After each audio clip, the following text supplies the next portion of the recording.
I remember actually not that many years ago, Infrastructure New Zealand led a debate about how we could maximise the value out of rail, and what was driving part of our question on considering that opportunity was how we thought about the Central Rail Link here in Auckland, which in its own right is a major transformational project and a project that we're investing billions in as a nation. And I just wonder what the opportunity might have been, even better, if we'd thought about that as an urban transformation initiative rather than just a rail connection in the first place. And it's great to see the thinking that is now going on when we consider the opportunities that light rail presents, that we're starting with how do we create the community that would really leverage the value that the transport connectivity provides. And the opportunity presented is one that I think warrants considerable discussion. Instead of starting with a transportation discussion, we start to think about an urban development and an urban regeneration discussion. And given the sort of conversations we had this morning about the need to provide affordable housing, this is really quite poignant. One of the issues that we didn't cover this morning was that we know we have a housing gap, and we know that we have a housing affordability problem, but actually we don't know at what price point people can actually afford to buy a house and how many houses we're providing at that point. So the potential opportunity here, when you consider the land that is surrounding the Mount Roskill State Housing Estate and the Mangere State Housing Estate, is there an opportunity through the leveraging the land value and the intensification in those areas to really start to deliver homes and houses at a price that people can afford? I was interested, Fergus, in the illustration that you put up, and they're always fantastic. But one thing I didn't see, and we're going to discuss in the panel coming up, was there isn't a lot of intensification around the corridor that we saw there. And so I guess one of the key questions that we can canvass is whether or not there are opportunities to really increase the density in a high quality way that can also deliver great community outcomes connected to and from the airport for key workers who might want to get there, and to and from the city in the opposite direction. So it gives me great pleasure to introduce our urban transformation panel. And I'd like to invite our panel members to the stage now. Anthony Simmons, Principal Transport Planner for Aurecon. It's great to have Anthony on the panel. He brings extensive expertise from not only the Australian context, but also the United States. And to provide a little bit of perspective, we're going to have Nick Hudson, Director of Economics and Policy from Infrastructure Partners Australia. And many of you will know that Infrastructure Partners Australia is our sister organisation in Australia, who in their own right lead thinking about better infrastructure for Australia. Nick, we look forward to your contribution, taking, I guess, a slightly more, let's have a stand back view of how successful light rail has been and perhaps how the projects are being delivered. And then, most importantly, I would say, without any disrespect to our two panel members, is Katja Lietz, General Manager of Masterplanning and Placemaking for Homes, Land, Communities, otherwise known as HLC. And most importantly, really, because the message is around how we can leverage that urban development opportunity that light rail delivers. Ladies and gentlemen, please welcome our panellists, and I'm going to join them now. So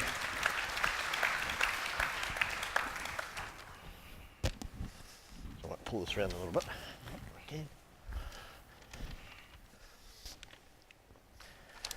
Now, Nick and Anthony, I think I might start initially with your experience, and then I'll come to you, Katja, when we're thinking about the opportunity here in Auckland. And wonder if I could start with you, Anthony. You've had experience in the US, but most recently in the Australian context with some of the major LRT initiatives over there. Can you maybe just start by outlining some of the projects that you've done and what you see to be the critical success factors? Thanks, Stephen. Well, we'll start more presently and then work back. So more recently, I've worked on a couple of the extensions that are currently either underway or have been planned on the Gold Coast in Queensland, and then the Perth Max Light Rail project, which is sort of being repackaged at the moment now by the current WA government. The Gold Coast line light rail has turned out to be quite a good success in Queensland. It's been quite a good model that others are trying to replicate, especially on the Sunshine Coast now.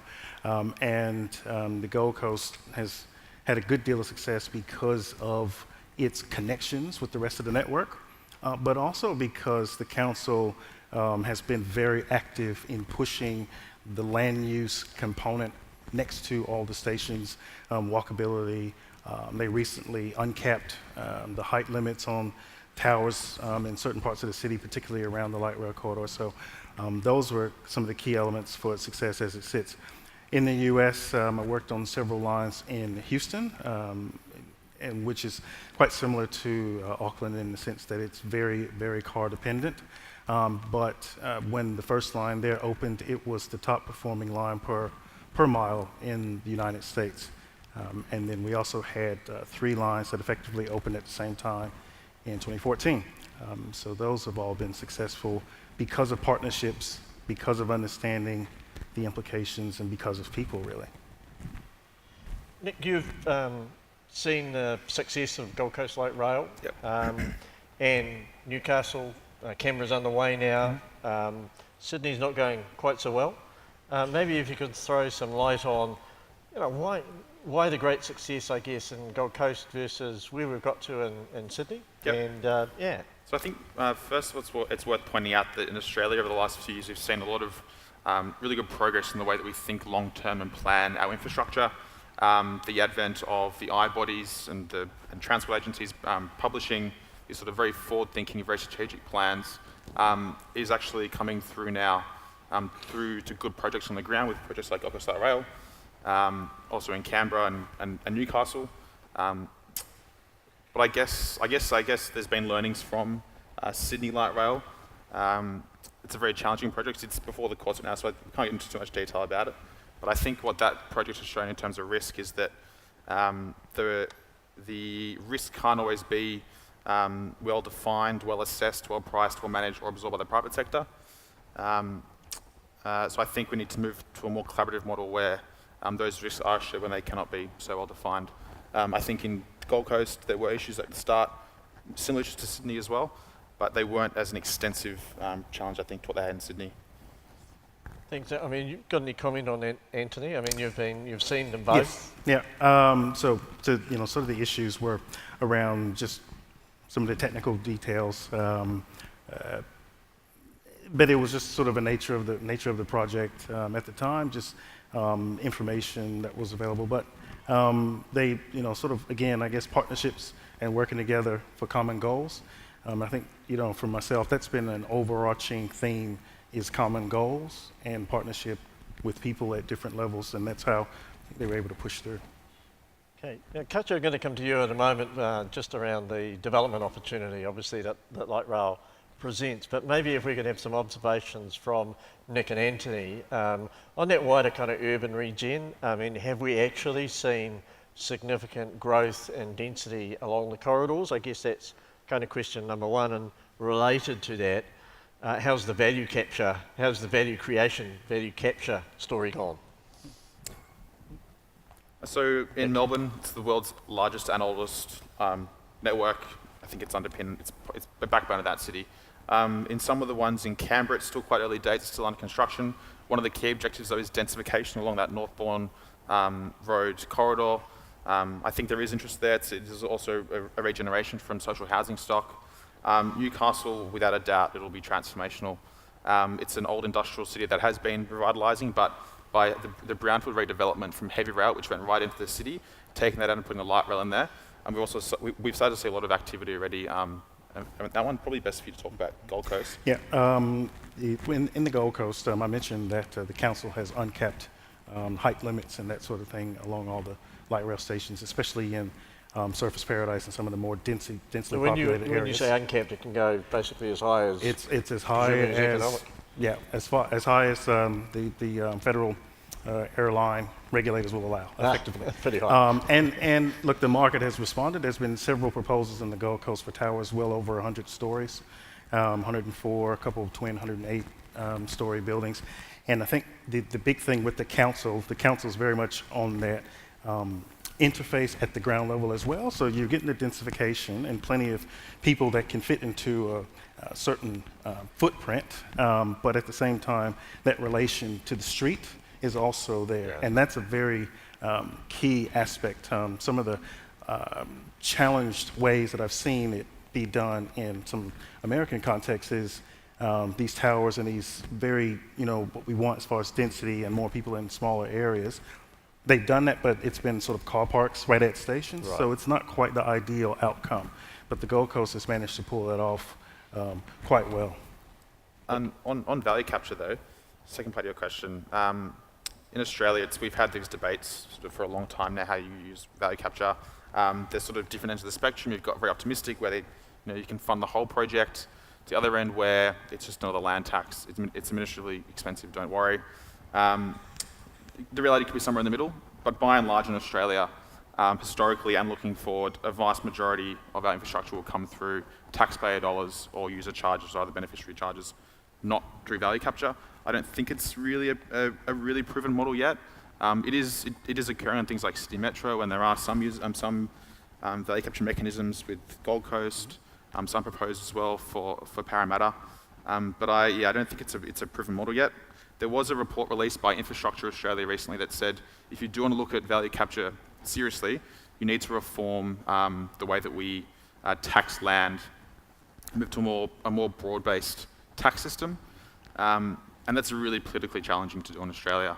The ACT's got a 20-year plan to sort of to shift to that sort of model, but I think right now for value capture, I don't think it's going to be taxpayer dollars. It's going to be user charges that's going to actually fund these projects.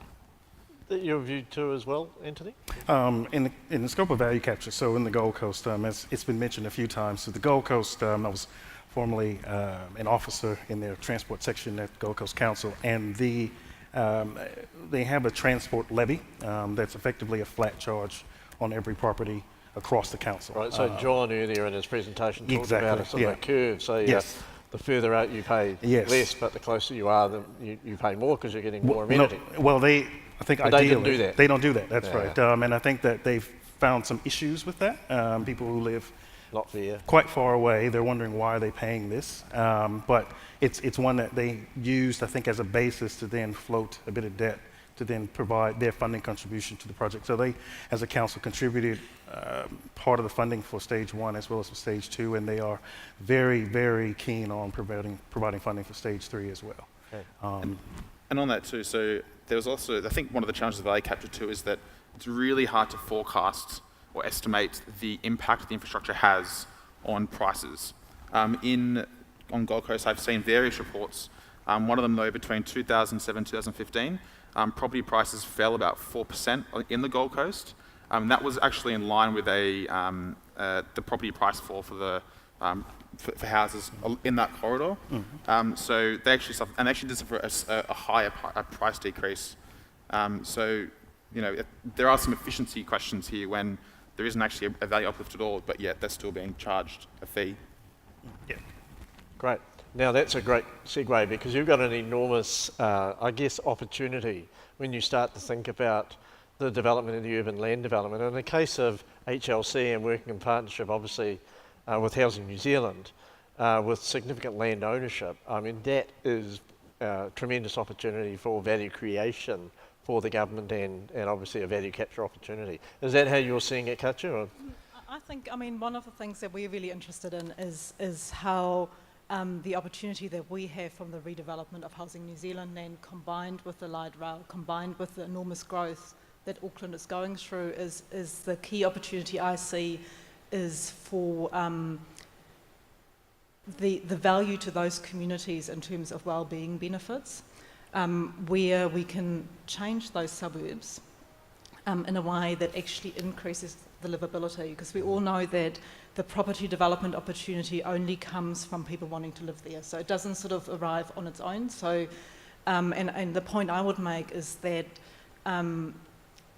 creating livable neighbourhoods is quite complex, it's quite fine-grained, and I think light rail is only one of many of the ingredients. Like it's quite complex, and if you think of, I suppose, your walkable journey from your home to your light rail to where you're wanting to go, as well as the opportunity to perhaps fix some of the suburbs that we have across Auckland through the change we are, imposing on those suburbs through light rail, through the regeneration of housing, is the huge opportunity of leaving them in a much better place where people can have much better lives.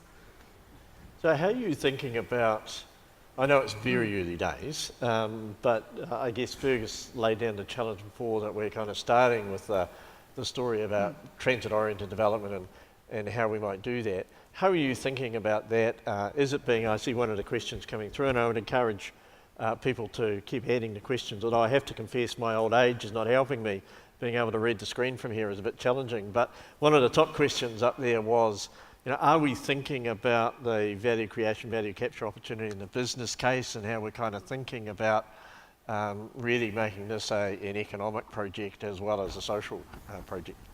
Yeah, I suppose, it's probably too early to talk about the business case and how that's coming together, but I think it's fair to say that it looks at all those factors. Clearly there's economic benefits to Auckland from this project, and there's wellbeing benefits to the individuals, and I think the million-dollar question is how do you capture some of that?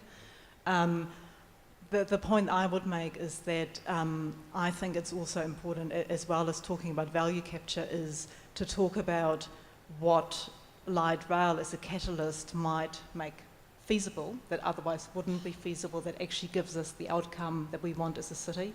To give an example, in the areas of Mount Roskill and Mangere, at the moment, making apartments viable is quite hard because there isn't really a ready market for apartments. So the presence of light rail might simply mean that we can see apartments occurring earlier in communities where perhaps otherwise we might have seen lower density development.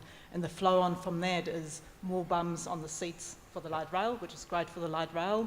But also more people being able to live in communities where they're really well connected to employment and education, and the economic benefit that has to Auckland as a city. And I think especially if we're thinking of communities such as Mangere, where through regeneration and densification, you can really see a difference to those people's lives, and where we, through denser development, can create more affordable housing, more social housing, a better connected community.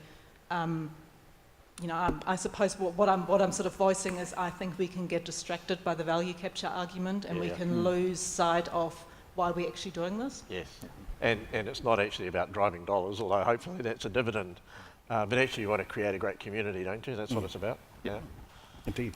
And I think the point I would make is I think the last thing we want to do through value capture is to actually set an incentive that results in a type of development we don't actually want to see.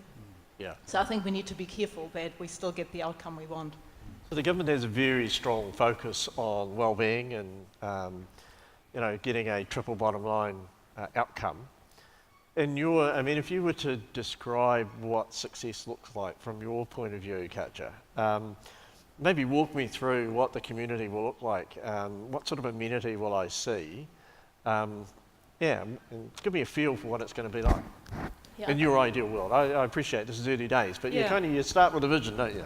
Yeah, you do. And I think one thing we sometimes talk about is that we obviously are in the business of land development and building houses together with Housing New Zealand and the private sector, that in many ways doing the civil works and constructing the houses, while it's messy and it's complex, we know how to do that. So in a way, that's the easy bit. It's the bits in between that are hard. It's the ensuring that the amenity comes with the houses, that the community is strengthened rather than weakened through what we do. So I think what success looks like is communities that, where people can have great lives, where they can have access to the great things that Auckland has to offer. And that includes all the opportunities around employment, around education, around recreation, around culture, and having that accessible to everybody in a reliable, inexpensive way, I think is a really important part of the quality of life of those suburbs. And I think if you lay over the top of that the quality of urban amenity that can flow from light rail, and I think some of the pictures that Fergus was showing, and I think all of us love cities that have light rail. You know, it's just something about light rail. So if this can be a catalyst to give people sort of a sense of pride in where they live and a real, you know, quality of amenity that currently doesn't exist, then I think, to me, that's what success looks like. Anthony, from your experience, I mean, has that kind of vision been delivered, or is there more that we can do, and if so, what might that be? Well, I think that the dialogue that I've heard today and just, you know, over the last few days around it, I would, no pun intended, say that you're right on the right track as far as that, and in some cases, I think that the arguments or the debates that are being held now were debates that others had to arrive at. So I think that the dialogue, especially with, you know, HLC in position to be in to generate and deliver community outcomes, I think are very positive. And you're right about what light rail could generate towards that vision. In Houston, we actually had empirical data that proved that 37% of people used the system just because it was light rail. There was buses that was there initially, but they moved to light rail. They didn't use bus, they used light rail almost 2 out of every 5 because it had that sense to it. And it can't always put the finger on it, but it's almost like community as well, that sense to it. And I think that being able to deliver that, I think, yeah, you're on the right way. Nick, your experience, I mean, kind of looking back, and you've seen what's been delivered in Australia to date.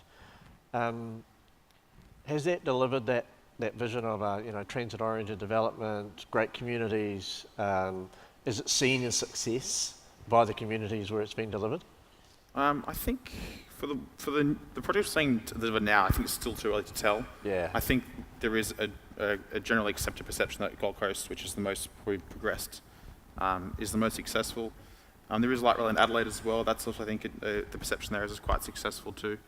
But I think everyone's. I mean, I think the market that in places like Newcastle, where they are building it right now, and you start to see that development already coming into the area, is a good signal that you're on the right track. Yeah. But just on your point though about the way that we scope what the projects are, and I think it's a really important point you made about not letting things like value capture potentially drive what the actual project is. The project should be about defining what the actual, in the way I think about scoping projects is what's the actual challenge. I think it's easy to get caught up in that sort of nice feel about light rail, that it can solve all your urban congestion issues. I think we need to think about what's the challenge. Is it urban activation or is it urban congestion? And then you start to think about your options after that. And then also opposed to having, what might be best to make the project most affordable, cheaper for government, might not actually be best for what is for the community. When we were in the United States, one of the primary reasons for going was to have a look at particularly in Portland, the success of transit-oriented development around the light rail corridors. The thing that really struck us, I guess more than just that story, was the ability of the political leaders and indeed the bureaucrats that were leading the projects to tell a compelling story about what they were seeking to deliver. And I'm just wondering, kind of how do we do that? Because there'll be people in the community who, and particularly retailers down Dominion Road, I'll cite that as an example. I mean, we've already seen some of the shots across the bows in the media to date who say, well, it's just going to ruin our business while this thing's constructed. And actually we need the car park so that people come and shop in our shops. And then people a little bit further back say, well, I'm never going to use it, but my rates are going to go up. So there's a real challenge, isn't there, about bringing the community along and actually selling the story so that they actually see that they own the outcome, they own things. Thoughts on that? I mean, that's a big question, I know, but it's an important one. I think, if I might start, I think something that we don't do well at the moment is communicate the huge benefits that come from density. I mean, Auckland is a city that struggles with making the things that we love viable, and I think we haven't been very good at sort of explaining that more density means more people means more good things like cafes and shops that are viable and public transport that are viable. And I think that includes the benefits to local retailers of actually having more people living within their catchment. And if light rail is one of those things that catalyses more people living closer to those stops, then I think you're starting to actually tell quite a compelling story. I mean, one of my colleagues described light rail or trams as pedestrian fountains. So if you make sure that those pedestrians are spilled in a location where they walk past all the shops on their way home, then that should have a really good flow and effect. And I think what we're struggling with in Auckland is that we are still lacking the examples for people to really understand that. Well, two short things. One, I think engagement is one of the lessons that we learned in the U.S., partly because it's mandated, but the engagement with the individual actually can be quite rewarding. It can be thorny to begin with, but once you get people, especially in these communities, who really understand the purpose, and then they actually start becoming your local champions almost on the behalf of the project and start to translate or start to provide that message back amongst all their neighbors. I mean, it's one thing to speak with us who come from an office somewhere, but if the neighbor down the street who's always at the same shop as everybody else is saying the same message, it has a different stick-to-itiveness to it. So that's the one thing. And the other is that you're right on density. In Houston, which is the biggest city in the world with no land use zoning, density was a bad word. But now, alongside the light rail lines particularly, there has been quite a huge change in densification. And it's become quite an attractive place to live. The market rents they rival some places in Australia and even here now, which is substantially different from what it was even 5 years ago. I'll make just 2 points. Is this on? My first point about having long-term vision and planning, that is a really useful tool to bring the community along with you. And I know as industry in the room here, we love certainty of pipeline, and it does give that kind of an evidence-based sort of plan to move forward with. What it also does is that it can depoliticize projects, and that gives confidence to the community that the right projects are being built. Right now we're heading into an election in Victoria, and we're seeing pretty much, besides a few changes on the sides, bipartisan support for the project pipeline. And that's credit to what the organisations like Infrastructure Victoria and the Transport Agency have done. And so it gives, confidence to the community that these are the right projects. When things don't go so well though, I think that's the real test to industry and to the public servants delivering it. I think Sydney's a good example now where there's been delays and that doesn't serve anyone's interests. It's just going to escalate the costs even more, and it delays the benefits to the community. So you've got the busiest street in Australia, I would say, in George Street in Sydney, which is all closed off. They're opening parts of it now. And businesses in the community are getting frustrated. And it's added on to the fact that Sydney is a giant construction site. There's metro being built, there's big buildings being brought down, so the community is suffering from construction fatigue. So it's really important that industry and government, when things don't go well, they are project-focused, outcomes-focused, and they just get on with the job and deal with anything else that needs to be dealt with afterwards. I mean, actually, when the project is delivered and people look back on it, they'll say, actually, that was really good. Yep. But they go through all of this pain, and I'm sure, I mean, Sydney's experienced the issues with the utilities and how that's managed, but once that's delivered, I think that will quickly fade, I suspect, provided the outcome is a great outcome. And, that ultimately comes down to the success of all of the parties working together to deliver that outcome. I'm going to go to Slido now because it's a question that's been sitting up there burning away for quite a wee while. I don't know if the panel can see it, but I think I've managed to finally get my eyesight working to the extent, and it may be a tough question, particularly for our Australian friends, but I guess it poses that fundamental question. We're doing a business case. Have we already made up our minds what the answer is? Because the question poses, if it is really about urban regeneration, will we actually do a business case that compares maybe the role that bus might have played, or heavy rail, and truly considered a multimodal? Katja, I mean, you're the closest to it. I know it's a really tough question, but I mean, you know, if we're going to do justice to our proper business case there, and we are truly thinking of all transport modes, will it be on the table, do you think? I'm not sure I'm the right person to talk to it. I'm sort of looking at Fergus, wondering if he wants to jump in, because considering that it's NZTA that's leading the business case rather than us, it's probably more appropriate for him. Fergus?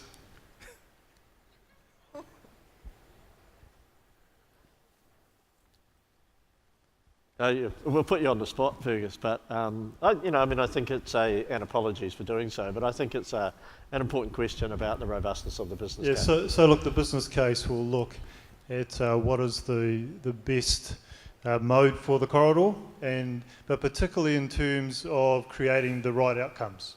So what is the best way to get the urban development and land transport outcomes in this corridor? And in fact, that's one of the reasons, of course, why light rail has a big advantage. The other question that's been sitting there burning away, and Fergus, this may actually be one for you as well, because it's kind of at the other end of the spectrum, which asks the question, how can we actually practically get on with the job? And how can we accelerate the progress to meet the timetable? Oh, well, I think, firstly, we have an accelerator process. So what we're doing is we're accelerating the City to Mangere project and taking that out ahead, and actually focused on, and that's where Katja's team focused in their efforts, and our team are. So we're seeking to get that project up and ready as fast as we can. I mean, one of the things, of course, is that historically these projects have a certain time frame you have to work through.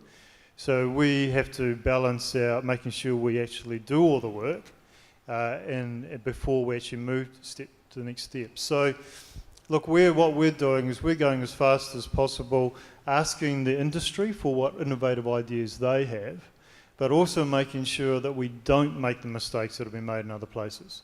Because generally the experience shows you the best way to muck these projects up is to go too fast. Yeah.